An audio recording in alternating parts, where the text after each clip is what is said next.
નમસ્કાર વિદ્યાર્થી મિત્રો, કેમ છો? મજામાં છો? અત્યારે હાલ અમે આવી ગયા છીએ મેહોણાની ધરતી એટલે મહેસાણા, અને મહેસાણાના નજીક એક નાનકડું શહેર આવેલું છે ઊંઝા, અને ઊંઝા શહેરની અંદર આપણો એક વિદ્યાર્થી માર્વિન પટેલ કે જે આપણી સાથે ડે 1 થી જોડાય અને જબરદસ્ત રીતે છે તૈયારી કરી અને આજે 1 નંબર રિઝલ્ટ આવ્યો છે. તો આપણે એમને પૂછીએ કે દીકરા તારા પીઆર કેટલા હતા? મારા પીઆર 99.90. ઓકે, 99.90. એટલે આમ જોવા જાવ તો 3 નવડા છે આગળ અને પાછળ એક 0 છે, એટલે બહુ જબરદસ્ત. આ દીકરા સૌથી હાઈએસ્ટ માર્ક કયા વિષયમાં? સૌથી હાઈએસ્ટ માર્ક મને વિજ્ઞાન વિષયમાં મળ્યા છે. સાયન્સમાં સૌથી વધારે માર્ક છે, અને કેટલા છે તો કે 50? 100 આઉટ ઓફ 100, એની ઉપર કાંઈ છે જ નહીં, બરોબર. અને પછી મેથ્સમાં કેટલા છે દીકરા? 97. Standard maths 97. પછી દીકરા ઇંગ્લિશમાં 99. પછી સમાજમાં એમાં 97. અને ગુજરાતી સંસ્કૃત માર્ક જો તને યાદ હોય તો ગુજરાતીમાં 91 અને સંસ્કૃતમાં 99. એટલે તો જોવા જાઓ તમે તો દીકરાઓ એમ બધામાં તમે જોજો તો નવડો આગળ જ નવડો છે, એટલે બહુ આમ જોવા જઈએ તો મહેનત કરી છે ડે 1 થી. તો આપણે ટોપરનું પહેલાં દિનચર્યા જાણીએ કે ભાઈ કેવી રીતે છે સવારે ઉઠતા ને સાંજે સૂતા ત્યાં સુધીમાં શું કરતા, કેટલી કલાક સ્કૂલે જતા, કેટલું વાંચતા, કેવી રીતે તૈયારી કરતા, મને જણાવો દીકરા. સૌપ્રથમ તો સવારે રેગ્યુલર ટાઈમ જે ડે સ્કૂલ હોય એટલે વહેલા અડધો કલાક પોણો કલાક વહેલા ઉઠીએ, 7 થી પોણા સુધીની સ્કૂલ હતી, 11:15 સુધીની, એટલે કે 12:45. ઓકે. પછી ઘરે આવીને થોડી વાર આરામ કરી દઈએ અને પછી ટ્યુશન જતો હતો હું. ટ્યુશન 2 હતા. એક ટ્યુશન હતું 4 થી 5નું અને બીજું ટ્યુશન હતું 6 થી 7નું. ઓકે.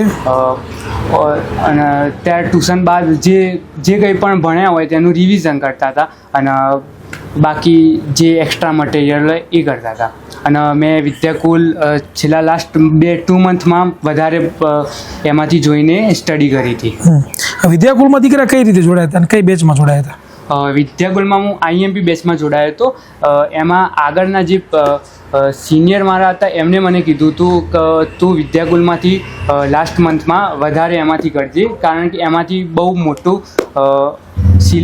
મોટા પ્રમાણમાં બધું પૂછાય છે. એટલે તમે જુઓ દીકરાઓ કે એનું શેડ્યુલ ઓલરેડી ફૂલ ટાઈટ હતું, સ્કૂલ પ્લસ ટ્યુશન અને પ્લસ સેલ્ફ સ્ટડી, અને જબરદસ્ત રીતે આખી વર્ષની મહેનત કરી અને પછી નવો બિઝનેસનું સ્ટાર્ટઅપ પણ આ સરપ્રાઈઝ મળી એમને. સ્કિલ પણ શીખતો હતો જોડે મેં બિઝનેસ પણ સ્ટાર્ટ કર્યું હતું ઓનલાઈન વોચમાં. સ્ટાર્ટઅપ કર્યું હતું. સ્ટાર્ટઅપ સારું એવું રિસ્પોન્સ મળે. અરે વાહ, એટલે બિઝનેસમેન છે એમને પાછો હારો.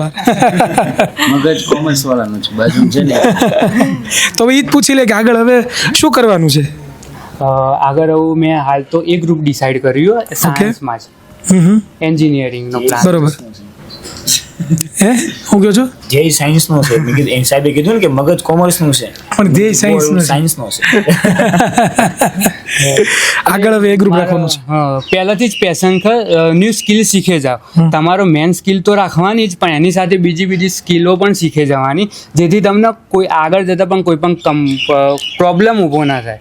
પણ દીકરા મને એ કહેતું કે સાયન્સ તાર લેવું છે, એ ગ્રુપ રાખવું છે, શું કામ એ ગ્રુપ રાખવું છે, એની પાછળનું રીઝન?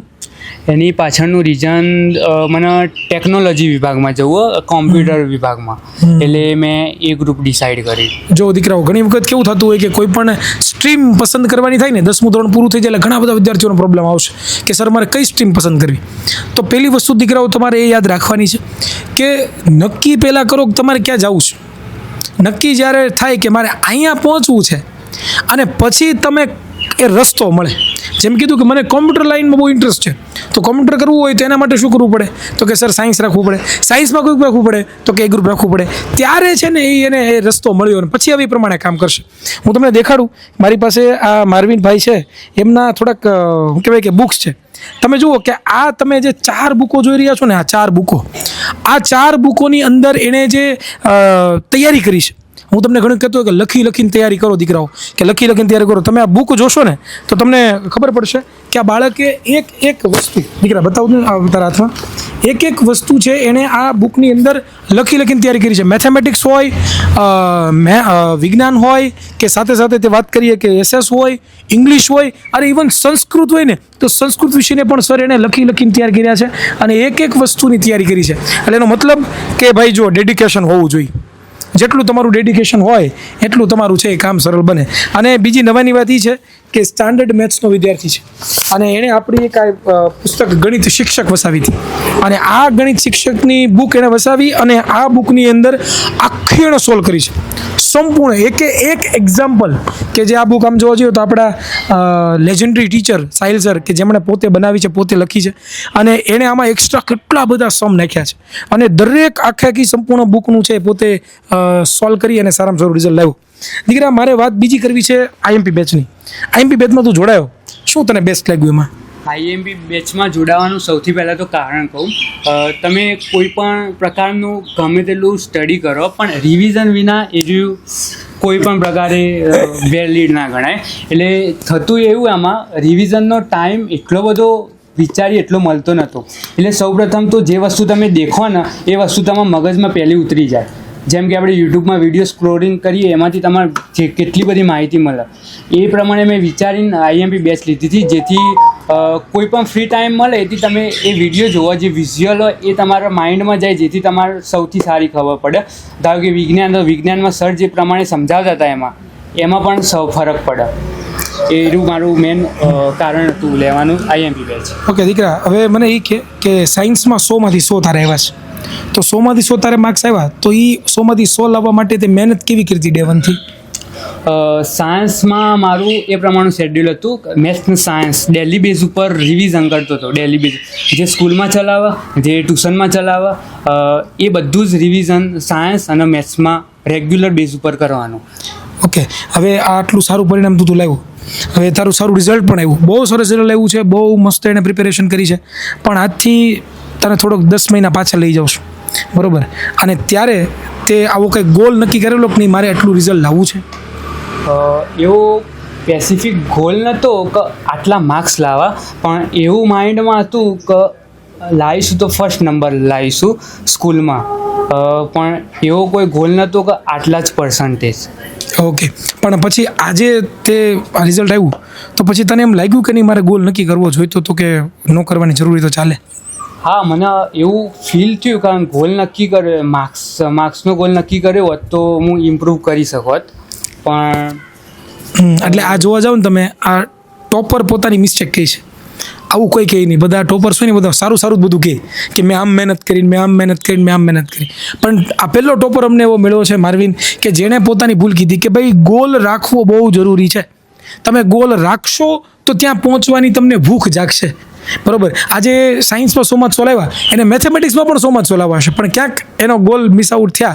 મહેનત કરી પૂરેપૂરી, સારા માર્ક્સ પણ આવ્યા, પણ એને અંદરથી જેમ છે કે માયા થોડુંક પરફેક્શન સાથે કામ કર્યું હોય તો સાથ. તો દીકરા, હવે આખું વર્ષ તે તૈયારી કરી, બહુ સરસ મહેનત પણ કરી, પણ ઘણી વખત વિદ્યાર્થી જીવનમાં શું છે કે કન્ટિન્યુઅસ મહેનત કરતો હોય ક્યારેક આપણને ડિમોટિવેશન પણ થાય, બરાબર? આપણે ક્યારેક થાકી જાય, ક્યારેક આપણને એમ થાય કે હવે નથી કરવી, હવે તૈયારી મૂકી દઈએ, આ બધું કરીએ છીએ આપણે. તો એ સમયે તારી જાતને કેવી રીતે તું મોટિવેટ કરતો? એવું કોઈ પણ તમે સૌપ્રથમ તો કે આમાં કેવું હોય કે ઇન્ટરેસ્ટ જુઓ, મેન ઇન્ટરેસ્ટ મારો મેથ્સ અને સાયન્સ એમાં ઇન્ટરેસ્ટ હતો. એમાં ક્યારે પણ એવું ફીલ નહીં થયું કે મને મેથ્સ સાયન્સ આજે ભણવું નથી. એટલે એમાં કદી એવો કોઈ સવાલ ઊભો થતો જ નહોતો. અને બાકી મેં આખી 10thની જર્ની જોયફુલ રીતે જ પાસ કરીએ. કોઈ જ પ્રેશર નહીં કે કોઈ પણ નહીં કે માર્ક્સ ઓછા આવશે તો શું થશે અને એવું કંઈ જ નહીં. એટલે ફ્રી માઇન્ડથી કામ કરો અને બીજું ઇન્ટરેસ્ટ લઈને કામ કરો, આ બે વસ્તુ શીખવાડે છે. એક વાત હું હજી એક પ્રશ્ન પૂછવા માંગુ છું કે તે કીધું કે કાંઈ નહીં, હાલો મારે ઉતાર ચડાવ એટલો કાંઈ આવ્યો નથી, મસ્તની જોયફુલ જર્ની ગઈ છે, વાત સાચી. પરંતુ આ ક્યારે જાય? જ્યારે મગજ ફ્રેશ હોય ત્યારે.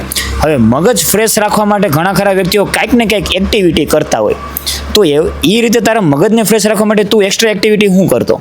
તમે સૌપ્રથમ કીધું કે મગજ ફ્રેશ રાખો. હું પહેલાંથી જ એવું, હું 6-7માં ભણતો હતો ત્યારે હું સ્ટડી કરતો હતો પણ આમ માઇન્ડ પ્રેશરાઇઝ રીતે કરતો હતો. પછી મને ફીલ થયું ના, સ્ટડી ઇન્ટરેસ્ટની ગેમ, તમે ઇન્ટરેસ્ટ લઈને એમાં કરશો તો તમારે કોઈ જ પ્રોબ્લેમ નહીં થાય.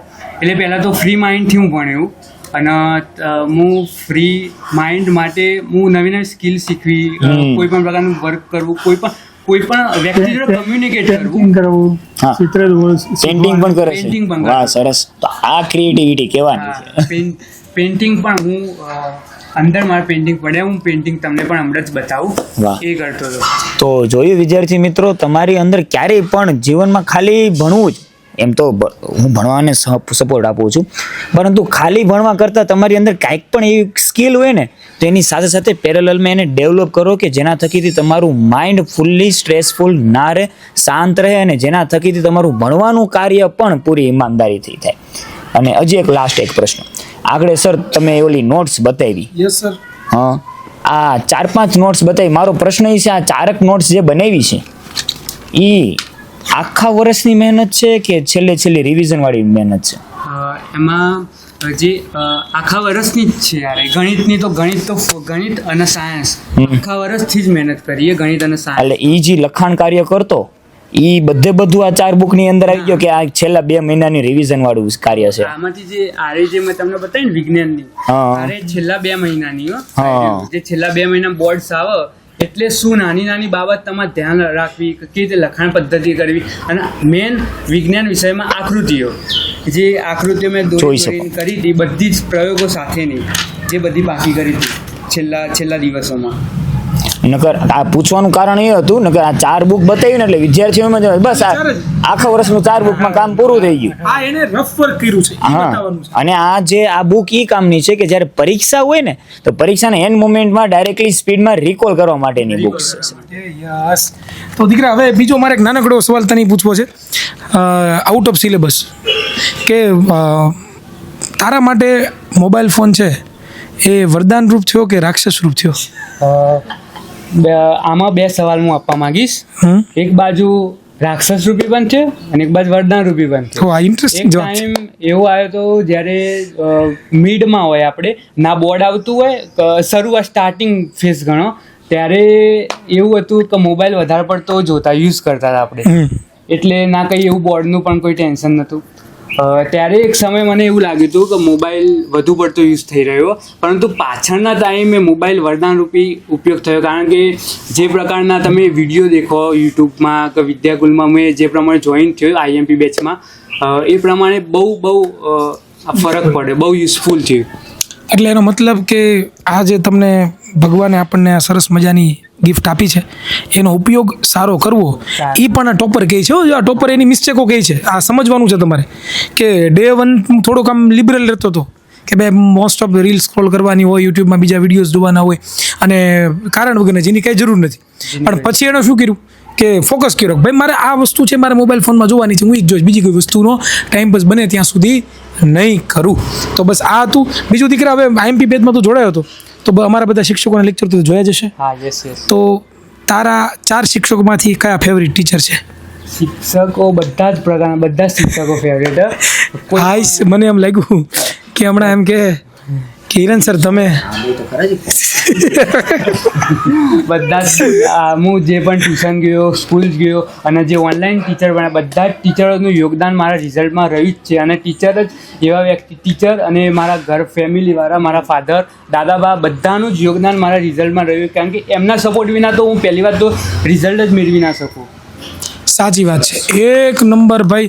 આ 10મા વાળા વિદ્યાર્થીઓમાં આટલી મેચ્યોરિટી છે 10મા વાળા વિદ્યાર્થીની અંદર. વિચાર કરો તમે કે એણે ખાલી કોઈ એક ટીચરને શ્રેય નથી આપ્યું, પણ એના દરેક ટીચરને. અને અમે કહીએ છીએ કે તમારા સ્કૂલના ટીચરનો પણ આભાર, તમારા ટ્યુશનના ટીચરનો પણ ખૂબ ખૂબ આભાર, તમારા ઓનલાઈનના શિક્ષકોનો ખૂબ ખૂબ આભાર, અને એ કરતાં પણ વધારે તમારા માતા પિતા કે જેમણે તમને આ સુવિધા પ્રોવાઈડ કરી આપી એનો પણ ખૂબ ખૂબ આભાર. તો દીકરા, હવે મને નેક્સ્ટ મને કે હવે નેક્સ્ટ આજે હમણાં 10મા ધોરણમાં આવશે જે વિદ્યાર્થીઓ, તે જે ભૂલ કરી હોય અને વિદ્યાર્થી આવી ભૂલ ના કરે અને તો એને તારી કરતાં પણ વધારે સારા માર્ક આવે, તેના માટેની કઈ તું ટિપ્સ આપવા માંગે છે? સો હું સૌથી પહેલાં તો એ ટિપ્સ આપીશ કે જે સામાજિક વિજ્ઞાન જે મને ભારે પડતો હતો બેઝિકલી, કેમ કે હું ડે 1 થી એનું રિવિઝન કરતો જ નહોતો સ્કૂલમાંથી આવીને. તો હું ફર્સ્ટ તો 10મા ધોરણના દરેક વિદ્યાર્થીને સલાહ આપીશ કે સામાજિક વિજ્ઞાન એવો વિષય કે જેમાં તમે 100માંથી 100 એમને ઇઝીલી લાવી શકો. જો તમે ડે 1 થી એનું રિવિઝન કર્યું હોય દરેક પેજનું, ધારો કે સ્કૂલમાં આજે એક પેજ ચલાવ્યું તો એનું એક પેજનું તમે દરરોજ ઘરે આવીને રિવિઝન કરો તો તમે 100% 100માંથી 100 લાવી શકો. સાવી જેવો વિષય છે જેમાં તમે 100માંથી 100 લાવી શકો. પછી બીજી કોઈ ટિપ્સ આપવા માંગે? બીજી અથવા તો મિસ્ટેક આવી ના કરતા અને તમે? ગણિત એવું વિષય, ગણિત ગણ્યા વિના આવડે ના, એ તો તમે સાંભળ્યું જ હશે. એટલે ગણિતમાં પ્રેક્ટિસ દરરોજની જરૂરી છે. પછી આવે વિજ્ઞાનમાં આકૃતિઓમાં શરૂઆતના દિવસોમાં કોઈ આકૃતિ કરે ના, કોઈ ધ્યાન આપે ના. પછી છેલ્લે બોર્ડ આવે એટલે તમારે યાદ આવે કે આકૃતિ તો કરવાની રહી ગઈ છે. દોડે. હા, એટલે એ વસ્તુ શક્ય નહીં. એટલે તમે આકૃતિઓ એવી વસ્તુઓ જે તમે પહેલાંથી એમાં ફોકસ આપવાનું. અને વિજ્ઞાન ગોખવાનો વિષય પહેલો તો નહીં, એના સમજણ શક્તિથી આપણે ભણવાનું રહે. અને એવું નહીં હોતું કે બોર્ડમાં તમે ગોખીને જે નવનીતનું હોય તમે લખો તો એમ જ સાચું હોય. તમે મનમાં વિચારીને કારણોસર જવાબો આવું, અને જે કેમિસ્ટ્રીમાં, ફિઝિક્સમાં જે પ્રકારના સવાલો પૂછાય તમે વિચારીને પણ કરી શકો છો. એટલે વિષયવાર એણે તમને સ્ટ્રેટેજી આપી દીધી કેમ તૈયાર કરવી એ. એટલે આનું તમે જો અનુસરણ કરશો તો જે મારા આવનારા ધોરણ 10ના વિદ્યાર્થીઓ છે અને એને ખૂબ જ ફાયદો થશે. જે 8મામાંથી 9માં છે એને પણ ફાયદો થશે, કારણ કે 9, 10નું વિજ્ઞાન આમ જોવા જઈએ તો લિંક જ છે બંનેમાં. સિલેબસ પણ આમ જોવા જઈએ તો થોડોક ડિફરન્સ છે, પણ તૈયારી સેમ કરવાની છે. કઈ રીતે વાંચવું, કઈ રીતે તૈયાર કરવી એની વાત કરી, દરેક વિષયની વાત કરી. તો બસ આવી જ રીતે દીકરાઓ પાછા ફરી ક્યારેક મળશું એક નવા ઇન્ટરવ્યૂ સાથે, એક નવા જુસ્સા સાથે, એક નવા વિદ્યાર્થીની સ્ટોરી સાથે કે જેમણે સ્ટ્રગલ કરી અને આજે એ મુકામ હાસિલ કર્યો છે. તો મળીશું નવા વિડીયોમાં. ત્યાં સુધી આપશો જય હિન્દ, ભારત માતા કી જય.